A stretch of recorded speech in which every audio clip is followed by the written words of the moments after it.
میں پختگی یہ ہندوستان کے علماء میں ہے. ہندوستان پاکستان ایک ہی، بنگلہ دیش بھی اس میں.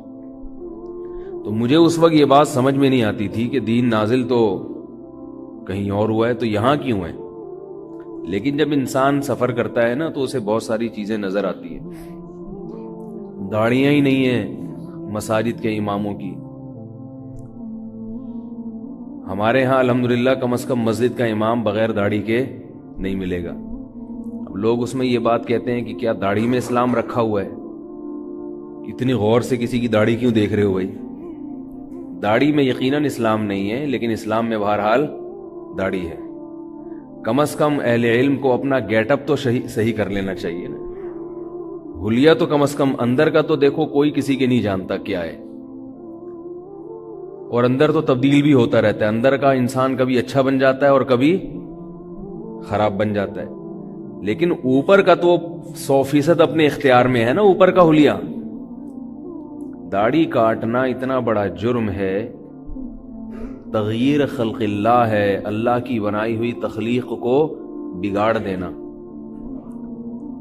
اب جو درس دینے والا ہے اسی کی داڑھی نہ ہو تو کیسے انسان. ایک وہاں صاحب کو میں نے دیکھا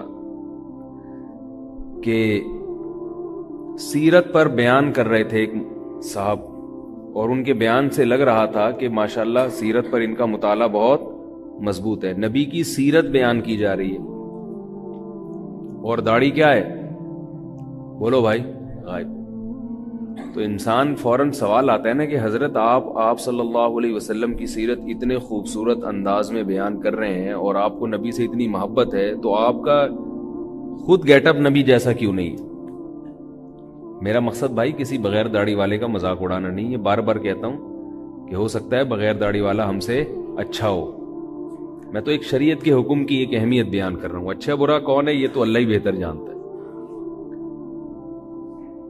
تو سوال پیدا ہوتا ہے نا. نعت خوان دیکھے ہوں گے آپ نے، اکثر نبی کی یاد میں مرے جا رہے ہوتے ہیں، کروڑوں کروڑوں روپے کماتے ہیں نبی کی یاد میں، رو رو کے نعتیں پڑھ پڑھ کے.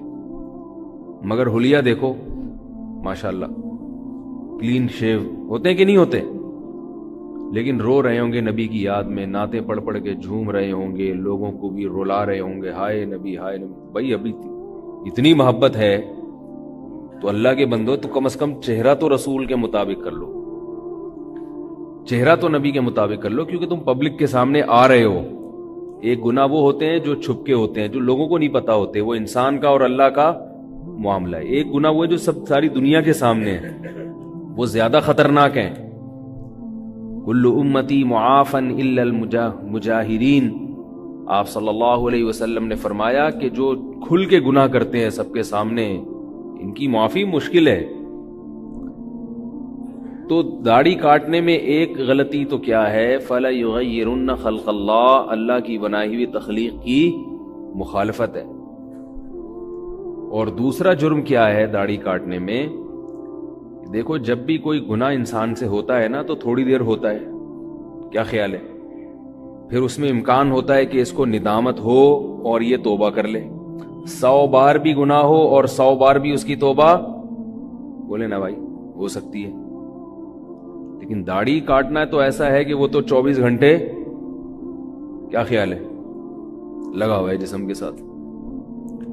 اب لوگوں نے کیا کیا کہ بھائی چلو نہیں رکھی جاتی تو توبہ استغفار کرو، اللہ سے توفیق مانگو. مسئلہ ہی چینج کرنا شروع کر دیا کہ یہ اسلام میں ضروری، بولو نا بھائی، نہیں ہے. دلیل کیا ہے کہ بھئی یہ تو سنت عمل ہے. یہ بڑی مصیبت ہے کہ آج کے دور میں ہر آدمی مفتی، نہ صرف یہ کہ مفتی بنا ہوا ہے بلکہ مفتی اعظم بنا ہوا ہے. میرا کوئی تعارف کروا رہا تھا یہ مفتی اعظم ہے، میں نے کہا اللہ کا واسطہ میں مفتی اعظم نہیں ہوں بھائی، کوئی چھوٹی چیز بھی کسی کو بنا دیا کرو. ہر آدمی کیا بنا ہوا ہے؟ مفتی اعظم. اور ہر آدمی خود بخود اجتہاد بھی کر رہا ہے، خود بخود قیاس بھی کر رہا ہے. جو جس کے ذہن میں آ رہا ہے ماشاءاللہ مارکیٹ میں فتویٰ لا رہا ہے. تو داڑھی کاٹنا گناہ کبیرہ ہے. آپ صلی اللہ علیہ وسلم نے حکم دیا اعفوا اللحا وقصوا الشوارب خالف الیہود والنصارى. البدایہ والنہایہ میں ایک واقعہ لکھا ہوا ہے کہ کسرا کے کچھ ایلچی آپ صلی اللہ علیہ وسلم کی خدمت میں آئے، وہ غیر مسلم تھے، ان کے چہروں پہ داڑیاں نہیں تھی. آپ صلی اللہ علیہ وسلم نے ان کی طرف سے نظر کو پھیر لیا اور فرمایا تمہیں ایسی صورت بنانے کا کس نے حکم دیا؟ انہوں نے کہا ہمارے رب کسرا نے. آپ صلی اللہ علیہ وسلم نے فرمایا مگر میرے رب نے مجھے حکم دیا کہ میں داڑھیوں کو بڑھاؤں.